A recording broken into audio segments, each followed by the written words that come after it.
जापानमा निकै रुचाएर पढिएको एउटा यस्तो कथा जुन तपाईँको होस उडाउन सक्छ र सोच्ने तरिकामा फरक पार्छ। यो कथा अनुसार एकजना जापानी व्यक्तिले देखे कि आफ्नो घर मर्मत गर्दा एउटा काठको भित्तामा एउटा छेपारो अड्किरहेको थियो, किनभने उसको खुट्टा भित्तामा ठोकिएको काँटीमा जलिएको थियो। ऊ त्यहाँबाट निस्कन सकिरहेका थिए। त्यो भित्ता हप्ता 10 दिन अघि मात्र मर्मत गरिएको कारण अब त्यो छेपारो जिद्दो छैन भने त्यो जापानी व्यक्तिलाई लागेको थियो। तर नजिक गएर हेर्दाखेरि देखियो कि यतिका दिनसम्म पनि त्यो छेपारो अझैसम्म जीवित नै थियो। उक्त जापानी व्यक्ति निकै आश्चर्य परे।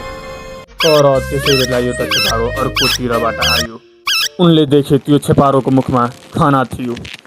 उक्त छेपारो हरेक दिन खाना लिएर आउँथ्यो र अड्किएको छेपारोलाई दिन्थ्यो। यसरी यतिका दिन बित्दा पनि उक्त छेपारो जीवित नै थियो।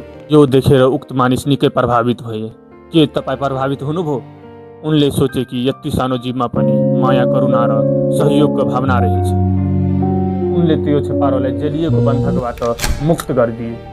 सन् 2000 दशकमा इमेल मार्फत निकै लोकप्रिय भएको यो कथाले सिकाउँछ कि यदि एक आपसमा प्रेम र सहयोगको भावना भयो भने हामी कठिनभन्दा कठिन परिस्थितिलाई जित्न सक्छौँ। बस एक आपसमा समझदारी, सहयोग र प्रेम हुन आवश्यक छ। जातपात र धर्मबाट माथि उठ्नुहोस् र मानव बन्ने प्रयास गर्नुहोस्।